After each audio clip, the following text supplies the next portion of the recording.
And we're live. Hey, good morning, everybody. It's Ryan and Grant for another episode of Grant Teach Me Something, episode 22. So first off, thank you for tuning in today. Turning in.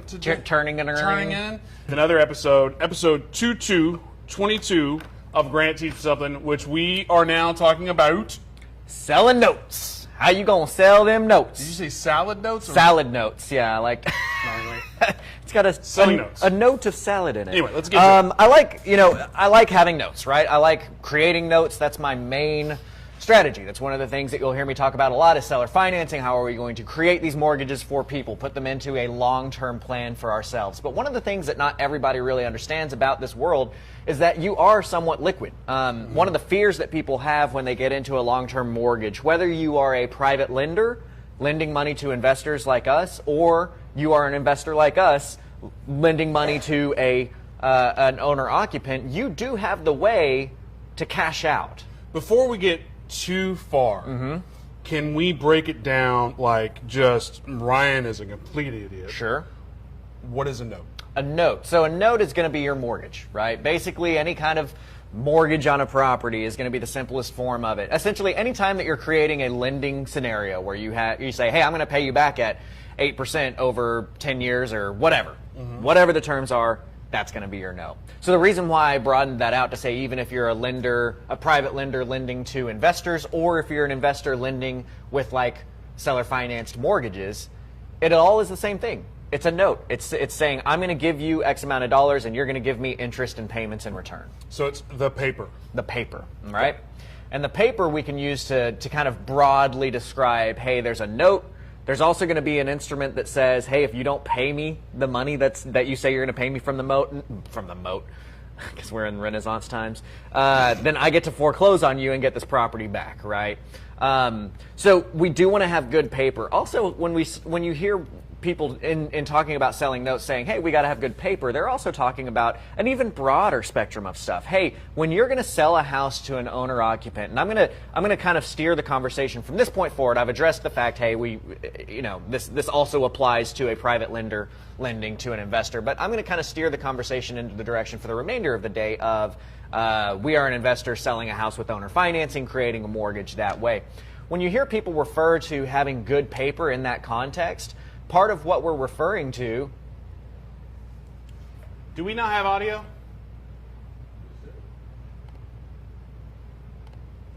Real quick, because I'm getting people saying we haven't had audio. I'm hearing audio.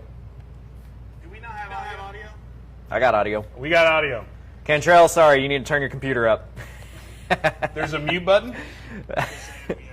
Yeah, maybe it's the mute button on the... there we go. On the video. Sorry for that interruption, Grant. No problem. You know, if you've been watching our program for long, you know that we're real estate investors first. Marketers first, real estate investors second. We got to stop drinking before these shows. Anyway, you don't know what's in here. Sorry, my apologies. Back to it. We can cut that out in post. Because this isn't live. Because this isn't live, right? I don't know what happened. All my comments just disappeared.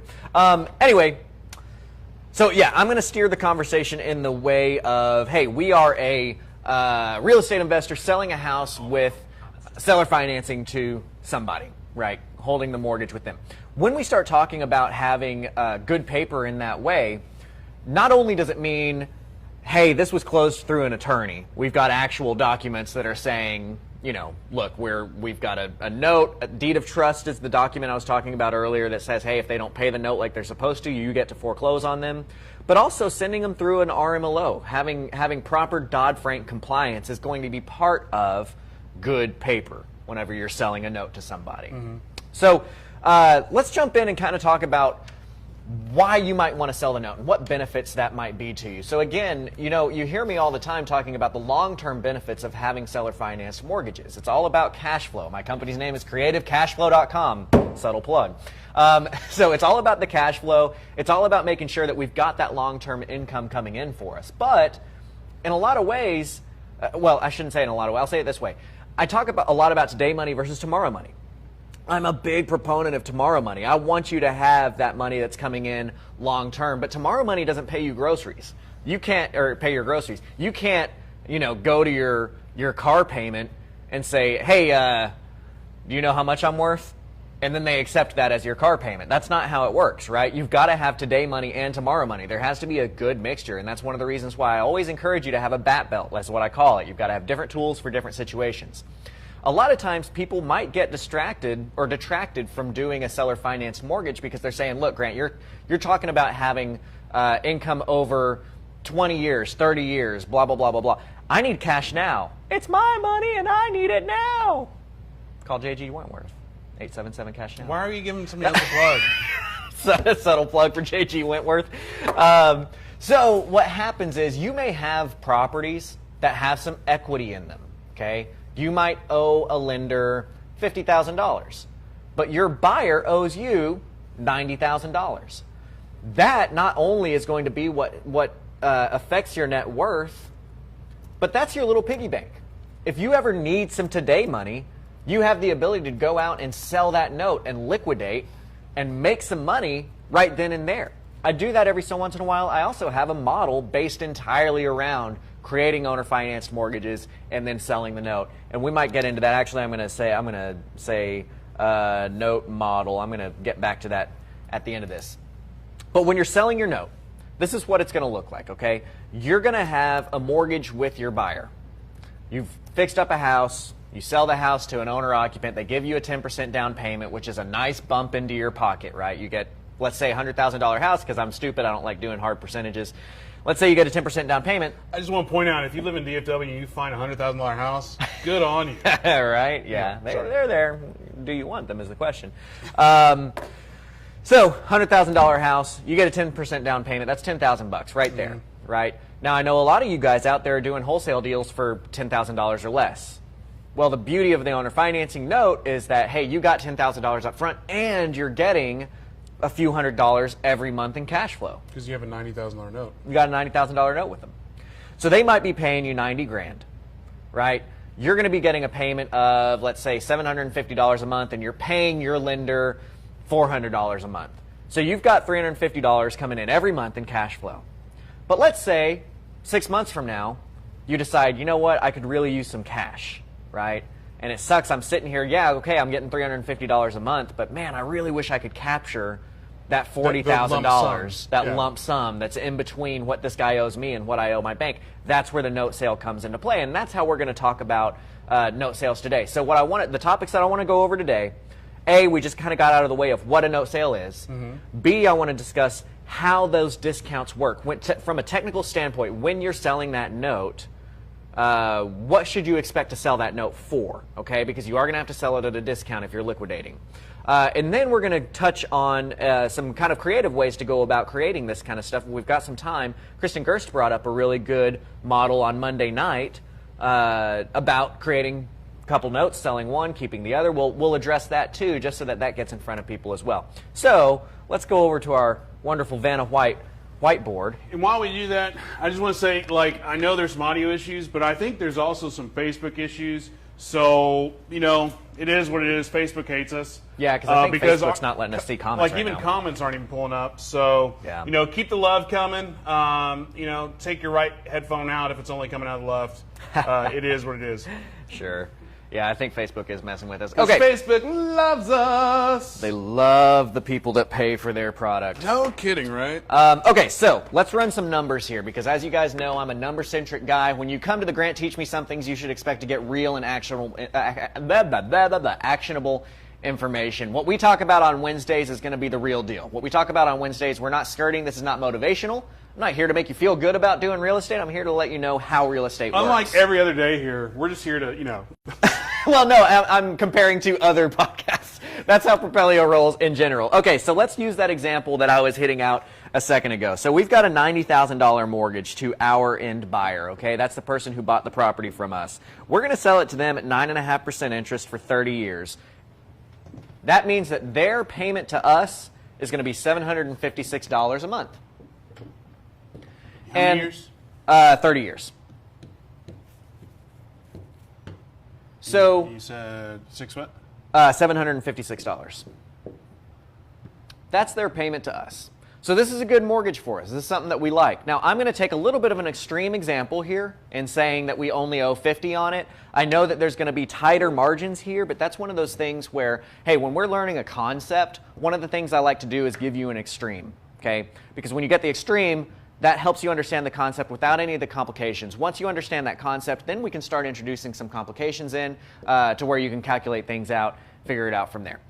So we have a $756 a month payment coming in on $90,000 of a mortgage at 9.5%.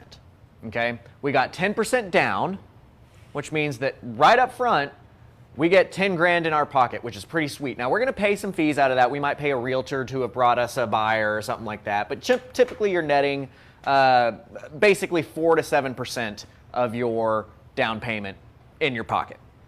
So, in my extreme, we're going to say that we owe somebody $50,000. Because that's what we sold. We sold for 100. But maybe we bought for 50. We bought at 50. Let's say that our underlying lien, I always abbreviate this as UL, okay? So our underlying lien, the thing that we owe on the property. When we talk about deals like this, I always want you to follow the dollars. I want you to look at money in and money out. We've got money in, it's what we just talked about. Now we're going to talk about our money out. What are we having to pay for this asset? So we are having to pay a $50,000 note. Now I'm going to say that we have to pay that $50,000 note at 6%, okay? Just to kind of split the difference of what we might have with a private mortgage and what we might, like, as in, hey, somebody has lent you the money, another investor that you've met at a club has lent you the money to do this, versus if you're doing it sub 2, you might be in at 3%, 4%. And we're going to say that there's 20 years left on that underlying mortgage. So that would mean that the payment that we are paying out is $358 a month. Okay? So in this scenario... Is it $358? $358. Mm-hmm. In this scenario, we are cash flowing almost $400, $397 a month, okay? That's our cash flow on this mortgage, which is pretty typical. I'm typically, every door I'm getting between $350 to $500 a month on cash flow on these properties. Now that's really cool. $300 or $400 a month is really cool, but we're going to say 6 months rolls by and you need money for something. You need some cash for something, whatever that might be, okay? Maybe you're really just hammering away and your marketing is just killing it right now. You're like, dude, I want to throw some more money at marketing. You might be able to cash this out. So how are we going to cash this out? Well, let's look at our mortgages that we've got. This is our mortgage coming in, right? We've got $90,000 coming in at 9.5% for 30 years, which is a $756 payment. And you said cash flow is like 4 something? It's right under 400. Let's just call it 400 for ease of use here. Cash flow 400. So again, cash flow 400, because that's basically a free property at that point, is still awesome, but we're talking about walking away with a lump sum. Right, exactly. You've got to balance your today money and your tomorrow money. So we're going to turn this tomorrow money into today money with a liquidation event. Okay, all in on, getting in 756 for 30 years, 358 out for 20 years, cash flow 400. And if you've watched prior Grant Teaches Somethings, I can't remember which episode, but if you remember this, obviously the last 10 years of this, right, you're getting the full lump sum, which is awesome. Let me show you just a real quick on that note. This is a good topic to just so that we have a basis of comparison. If we were to hold this mortgage, this 9.5 mortgage with our end buyer for the maturity of the note, which happens more often than you would think. In owner financing, most of the time, people remain in their property the entirety of the loan. Whereas us in our circle of friends probably think, hey, you're going to be in and out of a house within 5 or 7 years. The owner financed buyers are typically paying their loans off to maturity. Now, if you were in this mortgage the entire time, the money that this would bring in total would be $272,000. I'm rounding down. It's really $272,437. Now, that's money in total. Let's look at our money out total. That would be $50,000 at 6% for 20 years. Our money out total would be $86,000. Okay? Which is less. Which is less, yeah. So 272 minus 86 if we were to just hold this asset through the maturity of the mortgage, we would be making a net profit of $196,000. Okay, there's a $186,000 difference here, and we got a $10,000 down payment up front. Right. It's a $196,000 net profit on an asset that was only worth $100,000, and we only had $50,000 in equity on whenever we started the business, right? Right. And then on this, we're not even talking about down payments, cash on cash returns. We're just talking about blanket numbers. Right. 190 is better than 0. Because essentially you have 0 out of pocket on this. You do, yeah. Typically you've got 0 out of pocket because you can not only, if there is money that's needed for the deal, you can get it through private money, through lenders. So that's our kind of baseline, right? We're understanding that if we were to hold this for the maturity, we'd be making $196,000. Can we make I'm going to make a little small note up here. Yeah, I think people get, if you hold it, you make good money. With cool. I would put a cash flow of 400 for whatever. Okay.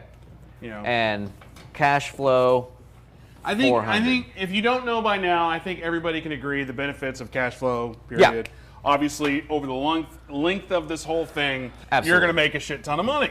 So for comparison, we've got this here. Now what we want to do is we want to look at a liquidation event. We want to say, hey, for whatever reason, I want to be able to sell this mortgage, okay, and get my $40,000 of equity out. And I just want to point out, at this point, people should be scratching their heads.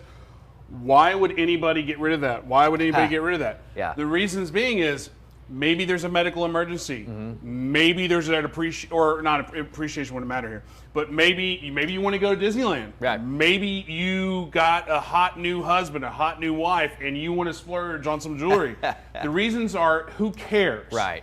We're not talking about reasons of why you would get rid of that. We're just talking about how to do it. Exactly. Yeah, absolutely. And I'll give you one twip. Why can't I talk today? I swear, I don't even drink. I don't do anything. I'm boring. This is decaf. One reason why I sell notes, and I'll just give you this tip right now, is that I have a lot of notes where I might only be making $100 or $150 a month on it, but I've got $75,000 in equity. Right. So if I run into a situation where it's like, ooh, I could really make some good money if I had a lump sum, then I sell those notes because I'm not giving up very much cash flow at all. It might have taken me 10 years to get the same amount of cash flow that I'm going to get by selling this note today. Right, and again, that could be another reasoning of, it's like, look, yeah, I'm only getting $100, $150 cash flow. In the long run, yeah, that's going to be a lot of money, Sure. but the headache of waiting for the check. But it's my money, and I want it now. Right, but if you're using like a servicer like August REI, you probably don't even have to, you're not even aware of all that. Right. So it's all good. Right. See, you're getting that, I get nothing over No, there. that's just people joining. I don't get any comments. Anyway, well, give us love, give us texts. Right? Yeah, I've got my phone on me. If you've got my phone number. So now we've already established holding the note baseline is awesome. So what I want to establish now is verbiage. When I say that we are going to, when I'm talking about our equity, in the note world, I'm comparing what our underlying lien is versus our mortgage to our end buyer. So in this case, we owed $50 and we were owed $90. So our equity is $40,000. Okay? Now, when somebody is going to buy a note from you, they're going to buy a note from you based on something called your unpaid principal balance. You're going to see that abbreviated as UPB. UPB is your unpaid principal balance, and that is what everything is based off of. They're going to buy as a percentage of that. As we as investors, we're looking at a percentage versus our ARV. As a note buyer, they're looking at the percentage based off of the UPB. Okay, ARV meaning after repair value. And this is one of those standard acronyms. If you throw it out, people immediately go, oh, I know what they're talking about. They will know exactly what you mean if you say UPB. And the reason that's important, and we literally were just having this conversation in the office the other day, not about notes, but about dealing with commercial brokers. And the conversation arose, it's like, when you're dealing with commercial brokers, they're going to treat you like shit because you don't know anything.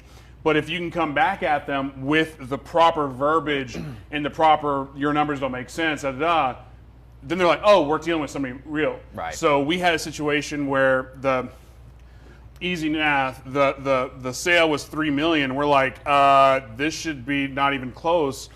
Baseline numbers using that, it should be not even close to that. And they're like, okay, yeah, but it's 1.6 million. So they basically came down half.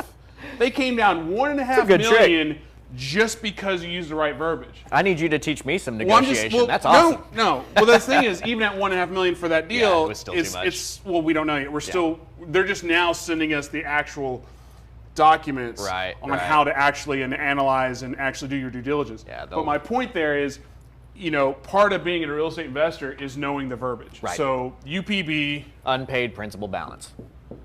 Unpaid Principal.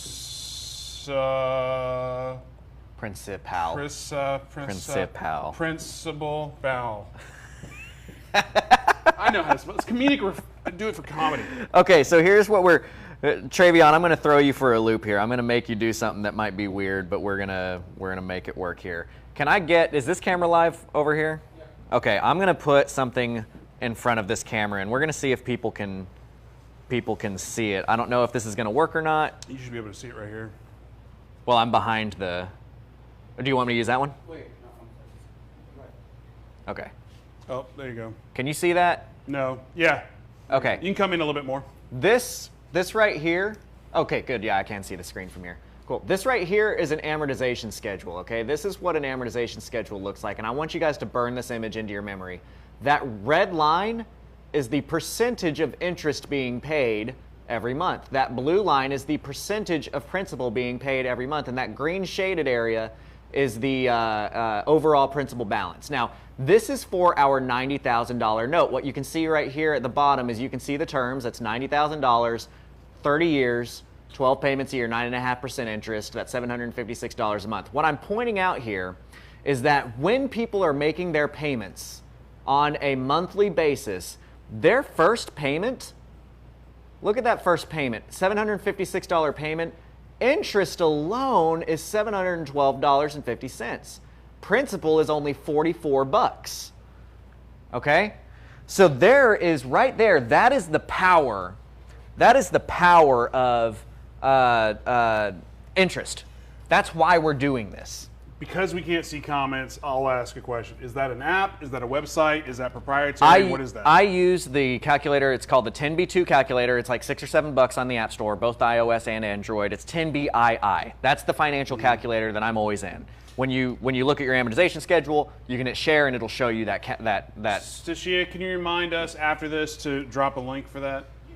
You don't need to do it. I'm going to let him find it. Yeah, no, it's a great app. It's the lifeblood of this business. You have to know how to use this. Not so subtle plug. In my academy, I've got a whole lesson on how to use a financial calculator the right way for this. But that's what we're using here. The reason I'm showing you that, the reason I'm showing you how this works with interest and everything, is the fact that if we want to sell our note, and our note's value is based off of the unpaid principal balance, the side effect of the fact that barely anything is touching their principal on their payments means that their principal stays about $90,000. Their principal doesn't hit $88,000 until 3 years in. It takes them 3 years to pay $2,000 off on their mortgage. Okay? That's so painful. It's so painful. This is one of the mind-blowing moments that all of my students have whenever we're going through these classes, is that they start understanding, holy crap. Did you guys know Wells Fargo and Bank of America, I've looked at their income statements a couple years ago. I don't know what it is at this point in time, but a couple years ago, their income was over 90% of their income was based off of mortgage interest. And you know what interest rate they're charging? Like 4? 4?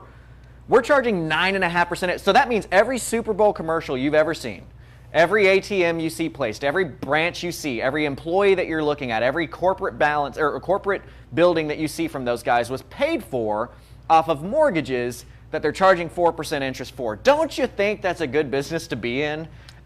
You know, when we're charging 9.5% is the going rate for it, and this is why, right here. So when we're talking about selling a note, and we're talking about selling it as a percentage of our unpaid principal balance, well, guess what? For those first couple of years, we're making tons of money. You heard me say it takes 36 months for them to buy down $2,000 on their balance. Well, it's a $756 payment. That means that in that 36 months, you will have brought in $27,243. $2,000 of that was in actual principal. So you have a net profit of $25,000 purely in interest in that first 3 years. So we don't plan this out. This is obviously a Right. situation where it's like, if I got a light bulb moment, it's like, I kind of ruined the show for him. So what I'm immediately thinking as far as strategies go, get this thing in place, season it for 2 to 3 years, Yep. get the bulk of the Interest. money, the interest, and then sell it to like Kristen Gertz or something. Absolutely. Or Grant Kemp. Or Grant, my bad. Or Mitch Stephen. Or Mitch Stephen. Actually, Or- does Mitch buy notes? I don't know, I don't think but Mitch I'm buys sure notes. everybody buys notes. I buy notes. Scott Carson. Shh, I buy notes. I'm just playing. None of those no, people. Scott Only Carson. Grant Kemp. Kristen Gerst is awesome too. She's at these events. Really anybody. We'll get you good prices for it. But of those, those are going to be me and Kristen can buy it basically. Grant's like, I'm the one fucking here. Sell it to me. Anyway, my Kristen bad. and myself were able to buy it basically the same values, and that's because we've got good buyers behind us. We're essentially brokering, but a lot of buyers are going to want a larger discount. But we're going to get into that here in just a So second. real quick, I think we've established that UPB stands for unpaid principal balance. Right. And what you brought up is exactly why I was going down that road. So you didn't throw it off the rails. The thing is that there's a legitimate strategy here to, hey, we're going to make a ton of interest and not even touch our principal. So let's make some interest and then sell our note. Now, when a note buyer buys your note, they are going to be buying it as a percentage of that unpaid principal balance. So somebody like me or Kristen is going to be able to get you about 90% of your UPB if you've seasoned that note for a few months, 2, 3, 6 months, something like that, okay? You're going to be able to get somewhere in that 87 to 92% range, depending on how good your paper is. Remember our definition of paper from the beginning. You've got to have good paper to get good rates from it. If you do not, for example, if you don't run your loan through an RMLO, even if the RMLO, the SAFE Act doesn't apply to you, because SAFE Act hits at 5 houses, RESPA hits at 3 houses. Even if you legally don't need to use an RMLO, if you don't use that RMLO, and then you try to sell that mortgage to somebody, you're going to get an offer in the low 70s. If you use an RMLO, you're going to get an offer in that 87 to 92% range of your UPB. Huge difference for a $700 or $850 fee that your buyer pays for. Do it. We literally just had this conversation yesterday as well because, Did because Daniel, we were looking at a property to do the whole owner finance thing with the person, and then somebody's like, well, they could sell the note. And he's like, well, they could, but they couldn't. And they're like, well, why is that? He's like, because first of all, let me just disclaimer, we're looking from the buyer standpoint, not the seller standpoint. And it's the seller's job to get all that due diligence and all that stuff in place. So he was just saying how even if it is Daniel, the paper is it's not worthless, but from a note buying standpoint, it's, what's a better word than worthless? It's worth less. No, it's just not ideal because there was no RMLO, there was no super due diligence, there was no crazy package that goes behind it. It's just like, yeah, I'll buy it. Yeah. And yeah, there's the legal documents in place. Right. But the things that make a note sexy to a note buyer is this person's going to pay. And those things are easy to get done. Right. So what note buyers are looking for, if you run into Joe Schmo note buyer, they're typically looking for a 10 to 13% yield on their money, okay? And Can we define that for us? that laymen? yield is basically what is the income, and I'm sorry, I don't have a great definition of it, but it's basically their interest income that they're getting as a percentage, okay? So the way that we're going to find that is just like we run in our calculator. We have to look at 4 things to find a payment. And Travion, can we zoom back into the screen again? I'm going to show this calculator to everybody. Okay, so this is what our calculator looks like. Now, you see that top row right there, N, I/YR, PV, PMT, FV, we're not going to worry about that one. But the other ones, N stands for number of payments. So this is a 30-year mortgage, which means 360 months. I/YR, we're doing a 9.5% interest. PV, $90,000. We're saying, I call that principal value. It's more easy for a real estate investor to understand. It really stands for present value. And then PMT stands for payment, okay? So I want you guys to understand this because this is very crucial to how it all works whenever we're finding out what our discount is. Right now, I ran this calculation saying, hey, we're going to get a $90,000 note at 9.5%. That means that our payment will be $756 a month. Now, if there is a note buyer that wants to buy this note from you and they need to make a, let's say, 13% yield, going on the high end here, okay? They want their money to make them 13%. What they're going to do is they're going to say how many payments are left in this mortgage. We started out as a 30-year mortgage. It was 360 payments. How many payments are left? If you're selling it 6 months in, it would be 354. But we're gonna just run it as 360. We're gonna say we're selling it from day one, which is very unlikely, but we're gonna say we're selling it from day one. We sold it to our buyer at 9.5%. That was essentially our yield that we were selling it to, which made a $756 payment at $90,000. Now, when we're selling that note, our note buyer wants that same $756 payment. They want that same $756 payment to make them a 13% yield. So what they're going to do is they're going to calculate all this stuff in. They're going to put, hey, there's 30 years left on it. It's making me $756 a month, but I want 13% yield, so I'm going to put that 13 into I/YR, and then I'm going to hit the PV button to solve for the principal value. If you had a note buyer that wanted to get a 13% yield, okay, they would buy that note from you for $68,000. They would buy that note from you for $68,000. What that means for them, let's kind of shift the momentum a little bit and look at what that means for them. Okay? Let's say Ryan has this mortgage with an end buyer. Joe has bought Ryan's house. Joe is paying Ryan $90,000 at 9.5% interest for $756 a month. Ryan wants 40 grand. He wants to capture as much of that equity as he can. So Ryan comes to me and says, hey, Grant, well, not Grant because I pay more than this, but hey, not Grant, see my subtle plug, hey, not Grant, I want to capture my equity, I want to sell you my note. So not Grant is going to buy that note from him. Not Grant wants a 13% interest. So not Grant runs his calculations and says, we got it, it's not Grant. That's my name, is not Grant. My name is not Grant. Is going to say, okay, Ryan, I'll buy that note from you for $68,000. Mm-hmm. Let's say Ryan's cool with that. Cash. All cash. Cash money. So Ryan's cool with that. And by doing that, I'm capturing, going back to the analogy before, I'm capturing that 40,000 equity. You're capturing as much of that 40,000 equity as you can because I'm going to say, Ryan, I'll pay you $68,000 to buy that note from you. Ryan's going to say that's cool with me because I owe $50,000 to my lender. Ah, because out of that 6850 got to go. Ooh. Okay. So Ryan is going to make a cool $18,000 next week. Plus the 10 that I got. Plus the 10 that you got at the beginning. So this whole deal, I'm getting 28, which is which is a lot less than 196. But you're making $28,000 in 4 months, right? Versus making 196 in 30 years. Right? That's the balance that we're striking here. So Ryan's going to say, okay, I'm cool with that. I could use another $18,000. I already made 10, so I'm going to make $28,000 total on this deal by selling it to you this way. I am going to pay Ryan, or I'm going to put $68,000 into the title company because this will go through a title closing.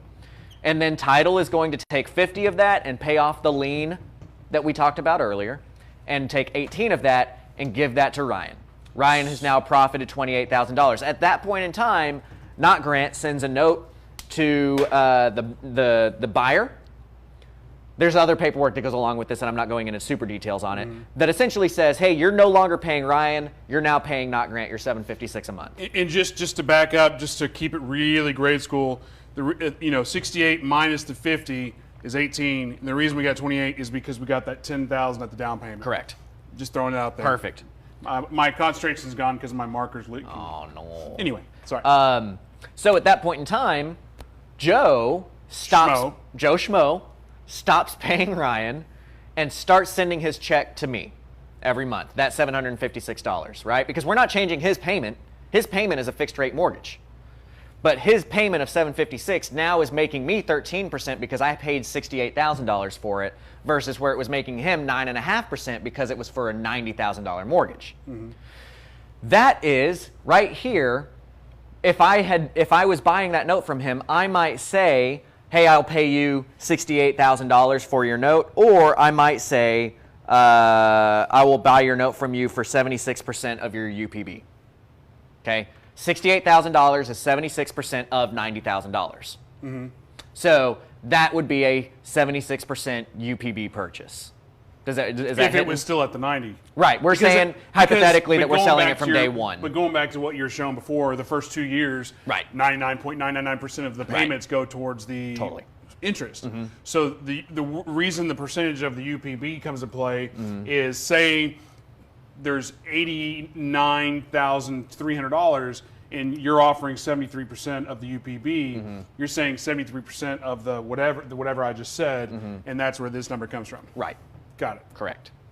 So Sorry. I gotta dumb this shit down. I'm glad you're rehashing it. So you're either going to get your offer one of two ways. We will pay you 76% of your UPB, or we will pay you $68,000. Typically, it's going to be a percentage of the UPB because that UPB is going to be different by the time you get to closing as it is from when you started the process, most likely, because there will be earned interest, and then there was, if another payment comes in, that's going to affect that, right? So real quick, I feel like this is a great opportunity to throw this in there because there was a question that's since now gone, but I did see it. I think it was Micah or Michael, but he was asking, what does season the note mean? Oh, thank you for thank you for asking that. That's a great question, man. And I wish we had comments on this because it really does. There's several. Yeah, there's a lot of refresh over and over. A lot to of questions. Or this is something that's Season going to have a lot of. So seasoning a note means you need to show that your note buyer can pay on time for a certain amount of time. Okay. So when I say season the note, I mean that typically you need to show that for 3, 4, 5, 6 months, your buyer has paid on time every month. That's part of the security that the note buyer wants to see. The note buyer wants to see, hey, Ryan has a mortgage for $90,000 at 9.5%. I need to be secured in knowing that this guy's actually going to pay that mortgage. So step one is, did they go through an RMLO? Did they go through a real closing? Do they have good paper? Step two is, prove to me over a 6-month period that Joe Schmo can pay on time every month. And now we are much more secured. You also have to factor in the fact that as a note buyer, they want a maximum of 90% LTV on that mortgage. So in other words, we took a 10% down payment. We need that 10% down payment because we need to show our note buyer that our owner-occupant has skin in the game. They put some money into it, right? The note buyer needs to see that the mortgage with your owner-occupant is at maximum 90% of the value of the home. Their LTV, their loan-to-value, is a maximum of 90%, okay? So that's how seasoning works. That's how that LTV works. Do we have another question that you're able to? Well, awesome. First of all, I just want to disclaim for you that Grant is neither a CPA, an accountant, a lawyer, a financial counselor on any level. I'm just that really being said, air merges. Grant, are you doing an installment sale for tax purposes? Well, not necessarily, but yes. I mean, that is something that you take into account. So, thank you for giving me that disclaimer. Please take that to heart. Here's the thing. You get short-term and long-term capital gains. Your long-term capital gains are far less than your short-term capital gains. And what that means is that in order for you to get a long-term cap gain, you have to accept payments for more than 12 months. If you sell the note on 12 months and 3 days, you now have long-term cap gains that you pay on your income, which I think, and I'm completely blanking right now, but isn't it 24% on long-term cap gains, I think? And I'm not even. Okay. Shit. We literally just. I know. I would know it if it wasn't right now. I'm just blanking on it. But the moral of the story is your short-term cap gains are much higher than your long-term cap gains. So that's something that you do need to factor in, and I'm glad that Aaron brought that up. But that's a little bit more of advanced, theory inside of when you would be deciding to sell these notes. If you sell your note within the first year, you're going to accept short-term capital gains on whatever that large amount is that you're collecting, and that may offset the fact, like you may be much wiser to wait another 6 months to get to 12 months so that you can accept a lower tax rate and then more is going into your pocket. Richard Ewell had a great question. He was asking, is there a note exchange? And now the comment's gone, but I'm guessing, you know how like MLS, you have houses, but like, is there a note exchange, a reputable note exchange for notes? Yeah, it's called, if you go to your email and you open it up and you type in mail@CreativeCashFlow.com, send your note there. That's where. No, here's the thing: is I don't know of a reputable online note exchange. Scott Carson might be the closest thing to that, Right. but I don't really know how his system works. Here's the thing: is in real estate investing in general, I think the Facebook is the way to go for any kind of off-market type situation. All you gotta do is I'm not a part of any note groups on Facebook, but I'm sure there are tons of them. There's tons of wholesaling, tons of flipping, tons of apartments. Go on there and be like, is Grant Kemp reputable? Is Scott Carson reputable? And, Kristen Gertz, or just go in there and be like, hey, I've got a note this is what I want, and I'm sure you'll get hit up. Yeah. So that's the easiest, at least in my mind. Yeah. I'm not that experienced with notes. I've only been a part of one note sale ever, and I was like an office admin on the back end. Nice. Matt Aycock, he had some nice words. I wish I could read it to you verbatim, but he was like, "This is by far the best." Something explanation of something. Awesome, thanks, Matt. I think we were talking about Appreciate seasoning the notes, but good. Thanks, or Matt. maybe the discount. And just explaining in general. Or something. Good. He was giving you props for something. Thank you, Matt. But And Matt Aycock, by the way, is an excellent attorney. If you guys need an attorney, I do recommend you reaching out to him because he understands this kind of stuff. So here's how we're going to round third base. Okay, I think we're gonna bring it home with this. We've been going for long enough. I'll push off to another Grant Teach Me Something to talk about some other topics on this. Let's keep this up here for just right now, okay? So this is saying, and let's delete this. We're such computer nerds. Let's take this off. This is going to say at 13%, because that's what I ran the numbers on, you're going to make that. Now, here's what I want to get the point across to you about, is that you want note buyers that need a lower yield, because the lower yield they need, the more money they are willing to pay for your note. Okay, so I went with the high end here as 13%, but let's say that a note buyer needed a 10% yield. Okay. Okay. Well, same type of thing. Remember, I buy the note, Joe Schmo is now going to pay me instead of Ryan. They're going to pay me $756 a month for I'm acting like we're selling it on day one, so there's 30 years left. So let me guess, this is what you're at. Yeah, I actually can even beat that sometimes. Well, Ryan Harper is at 9. Yeah, I was about to say. I mean, I'm I'm typically buying closer into the 6 to 8 range. Well, I'm at 5. Good luck. I'm not. That was a joke. I'm not. Right. So let's look at a 10% yield. If somebody was wanting a 10% yield, we're going to put 10 into our I/YR. We're going to hit PV, and guess what? Now, that note buyer that wants 10%, they're willing to pay $86,000 for that note. Okay? Which is more. So now you see the significant difference between only 3% here, right? There's only a 3% difference between these two offers. But the 13% yield will buy it at 68%. The 10% yield will pay you 86%. From that 86, you have to take out 50 that you owe the bank. So you now are making $36,000 from that sale, and you made you made another $10,000 on your down payment.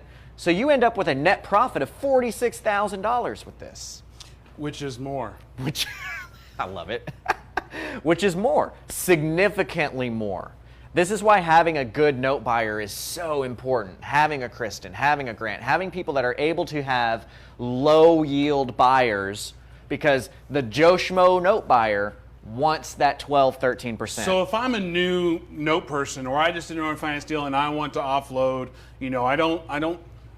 I'm dabbling, but I'm not full in with August REI, and I want to season it for a couple months, whatever, 2 years, and I want to get rid of it.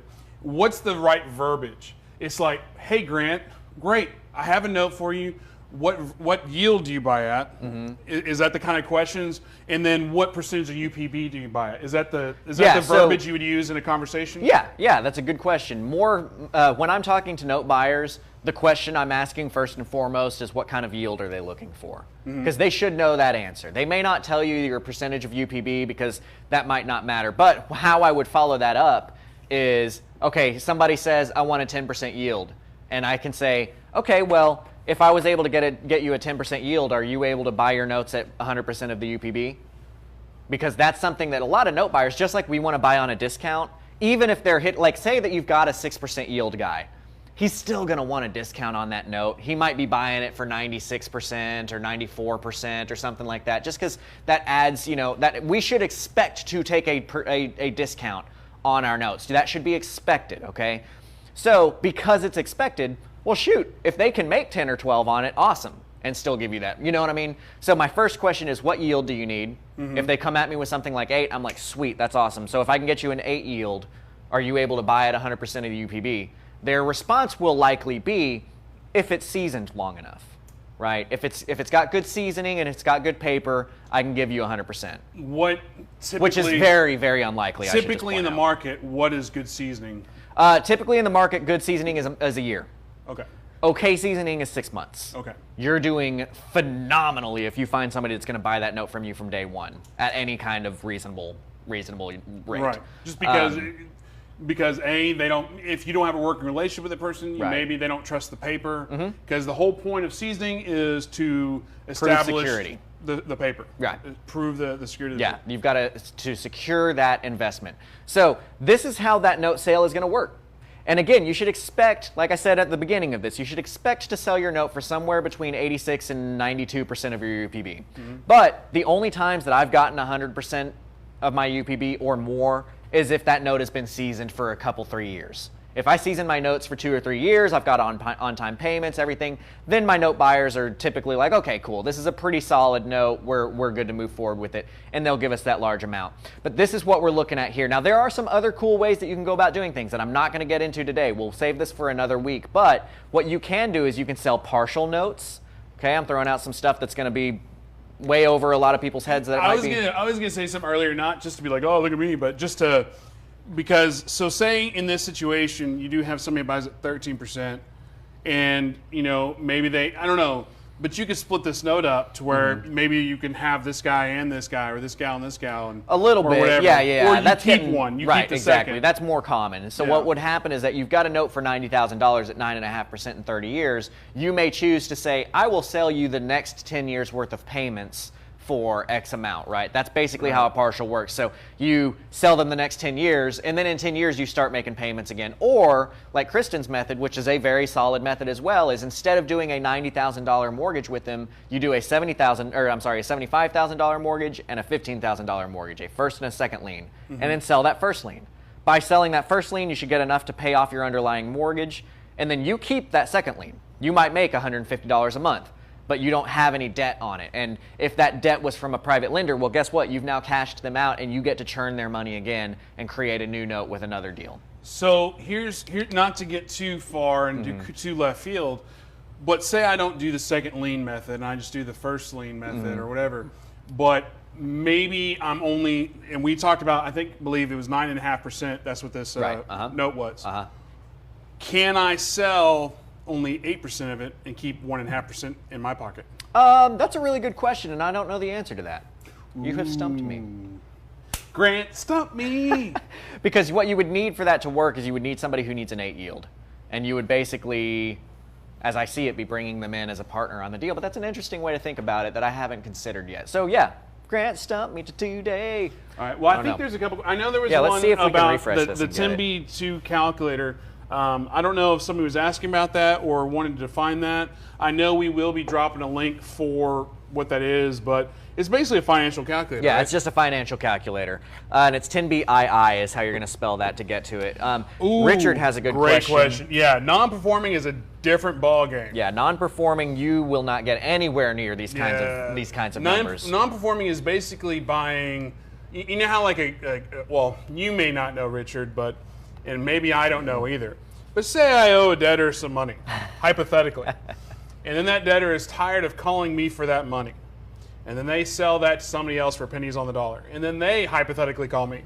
And then they sell that debt to somebody else. And it keeps going down, down, down. That's basically non-performing. And they're paying it for pennies on the dollar. Is that essentially what it is? Yeah, the trade-off is to be extreme again, let's say that note was not performing.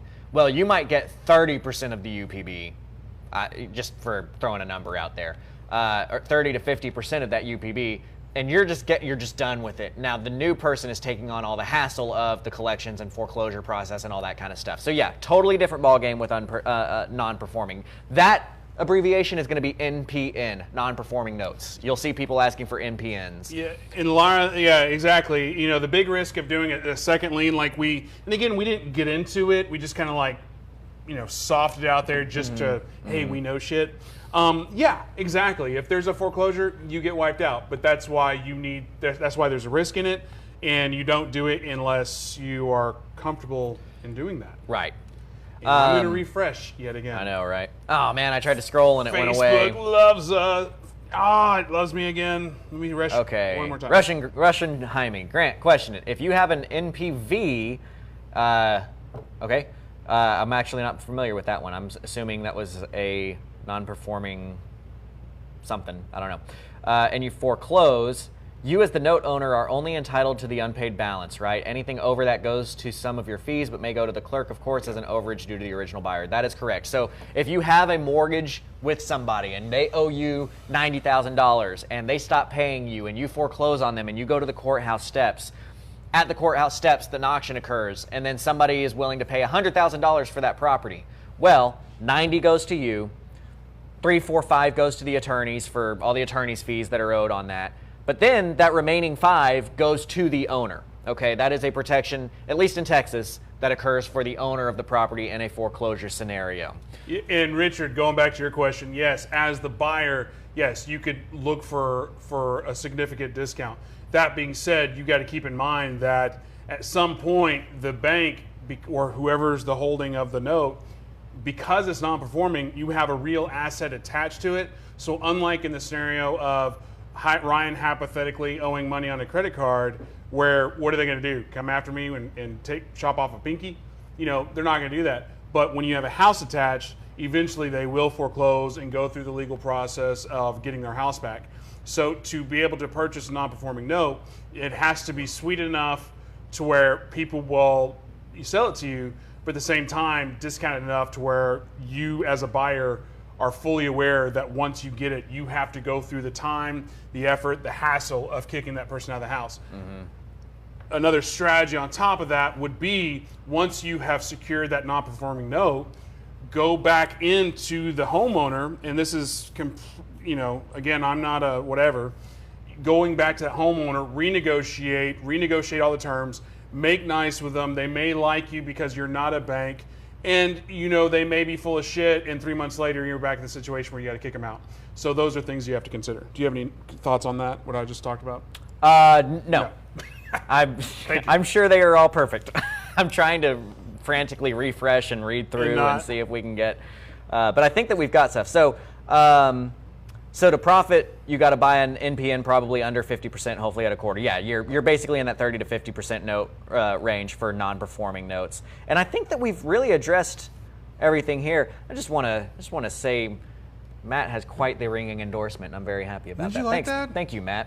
Once you read it, it was better than it's very nice. It was better than my this is quite possibly the best explanation of discounting notes to meet the yield requirements of investors. Very well done. Always enjoy having Grant on the show. I just had to get that out there so I could feel really good about myself. And I think that we've gotten all of these. Marco, thank you for the love. What's an ideal percentage to sell a note for? What to aim for? Yeah, so we talked about that. Like, if you're selling to me, you should be, with a seasoning of 6 months, I should be able to get you somewhere between 86 and 92% of the UPB. UPB. Yeah. We learn stuff. We learning stuff. Did you answer Jaime's? Yeah, you just did. Yeah.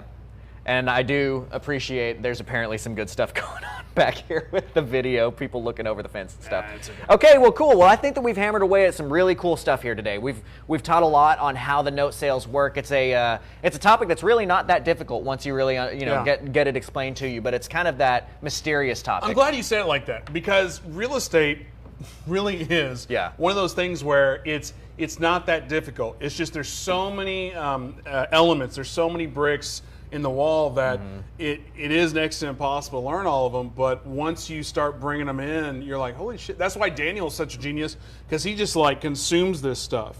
And I'm not saying that just because he's my boss, but he really is. I mean, that's like, one of the things that if you have a separates him. conversation with him, once you get past the fear that he's going to beat you up, and you just listen to him. You're like, oh my God, he's so knowledgeable about this stuff. He really is. He knows so much about so much. So just pick up a book, read it. Pick up another book, read it, and just start applying this stuff. But it really is simple. And here's my moment of the typical raw work. All it is do the work. It's if you have a situation like this and you're like, okay, I think this could help out. You know what you do if you don't know? You can either go it on your own, or you call a Grant, you call a Kristen, you call a Scott, you call a Daniel, you call me, probably not. But anyway, you call these people, hey, I have this thing, what would it take to work together? And in real estate, everybody is willing to work with somebody if it's... As long as you're bringing a deal to the table. If Exactly. you're bringing something to the table, that's all it takes to really... I mean, that's how I got hooked up with Scott as being my mentor, is I brought a lot to the table, and he poured into me, and now I'm in a position where I can pour into other people, and that's one of the things that I really appreciate about how this business works, is that it's not... What's the opposite? It's not scarcity, it's what? It's a plentiful... There's plenty to go around, right? Like, one of the calling cards of a newer investor is like, this is mine.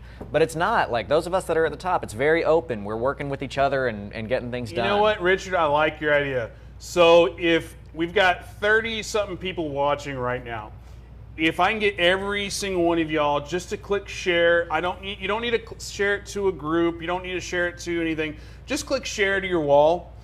Just click share real quick and get it out there. And then we'll figure out a way to do a book giveaway. Lately, I've been on a Gary V kick. Okay. So I'm going to give away one of his Gary V books. Cool. I just don't know which one because off the top of my head, I forgot which one I'm currently reading. Awesome. The cheap one. The cheap one. The cheapest one. Well, guys. So anyway, everybody share, everybody Abundance. like. What's that? Abundance mentality. That's what I was looking for. Thanks, Daniel and Jason. So if I can get some shares out there, again, don't share it to groups, just share it to your page. I got 10. Give me some likes, give me some loves. That's what we do it here. Because, we're all about the likes and the loves and the hearts and the shares. Yeah. And then, what was this? Uh-oh. More comments. Something unrelated to real estate, but you guys should have a high-pitched voiceover for Grant. Man, wait, you don't like mine? I you don't love like yours. my Grant teachers like that? I'll just do it. FCI Exchange and Watermark have some NPNs, but you have to really know your stuff, and you're going to be buying if you're going to be buying those. Yeah, NPNs can be rough, and like with anything, everything that you're hearing me talk about, anything you hear anybody talk about, is going to sound like a great idea. Okay. Well, not everything you'll, but things that sound like a great idea, don't get too distracted by shiny things. Everything, I really liked how Ian Flanagan said this. I was talking to him on Monday. He's a sharp guy, by the way. I like Ian. He kept mentioning everything takes time, energy, and effort, right? No matter what you're going to do, it takes time, energy, and effort, and you've got to pour that time and energy and effort into it. Nothing is easy. If there was any one of these strategies that was like super easy and just made a bunch of money, we'd all be doing it. I know it's cliche to say, but it's true. So just understand, people make tons of money in NPNs, but there's also tons of risk. The reason they're buying at 30% is because that percentage is offsetting the large amount of risk that's going into it. But that's a totally different topic. What we're talking about is let's create some notes and let's sell those notes to capture our equity on these things. So I'm going to give away a book to the first person that says in the comments, I like Grant's whatever you insert. So I like Grant's blank, and you insert something, and let's keep this PG-13. Let's keep it G. Or R. It's okay. The first person says, I like Grant's something, we'll in the comments go away. Right, yeah. Nobody, Anyway, they're like, we don't want the book that much, dude. Yeah. There's boom. Well, Daniel, All you don't right. count. That's funny. Well, cool, guys. Anyway, while we'll we're get that waiting going. on that, I do want to I like Grant's generosity. Awesome. Thanks. Well, and Laura, she was first. Oh, other there than we go. Daniel. I like Grant's clear clear explanation. explanations. Boom. Thank you, Laura. You get a book. I will contact you off this, and we'll get going. Hey, thanks everybody for tuning in. We'll be back again on Friday. I don't know the calendar in front of me, so I don't know what that is, but we'll have something. Thanks for tuning in. Thanks for being a part of this. If you have questions further about what we talked about today, we are often checking our comments. We are very active on here because we want it to be more of a community versus, Grant coming up here and, hey, give me your shit. It's not about plugs. It's about exchange of knowledge. Right. So Please keep asking questions. We'll get those answered. Thanks for tuning in. And also shoot messages. Like, you can be friends with us on Facebook. Shoot me a message. If there's something you want to learn about, shoot me a message. Put it on here, and maybe we'll talk about it. What? You're so full of shit. When Grant first opened up his Facebook to business, he was like, Ryan, I hate you. I did. Yeah, Look at him turn around. it's a different Anyway. animal. That's true. Any creative cash flow plug? So yeah, that said, even though we try not to do this as plugs, I do drive over an hour every day to get here one way. This isn't a concerted effort, and if you like what you're seeing here, I would ask that you go to CreativeCashFlow.com. Check out what we got there. I've got a whole academy that trains you from start to finish on all of this kind of stuff. That same kind of explanations I'm doing here, except the difference is, on Creative Cash Flow, it's a 1, 2, 3, 4 step, whereas here it's me driving in saying, I wonder what I'm going to talk about today. Shh, don't tell them the secrets. There was a text last night. Yeah, there was. We were on top of things last night. So yeah, I'd love to have you over there. And again, always message us and let us know if you've got questions, that kind of stuff. We want to address it. And then for Propelio, if you are currently a subscriber, thank you. Thanks for being a part of what we got going on here. If you have never tried Propelio, I strongly encourage you to go to Propelio.com. We have a free trial where you can literally get in there, do everything there is to do there, play with it, break it, whatever, try to break it, I should say. Play with the lead list, play with the access to MLS comps, sign up to get a free website. Well, it's not free. It's part of the whole, well, it's free if you're doing a trial. Anyway, but we got lead lists, we got websites, we've got the access to MLS comps, you have access to a deal finder from MLS. So there's a lot of tools there. Highly recommend you go to Propelio, check it out. Yeah, that's about it.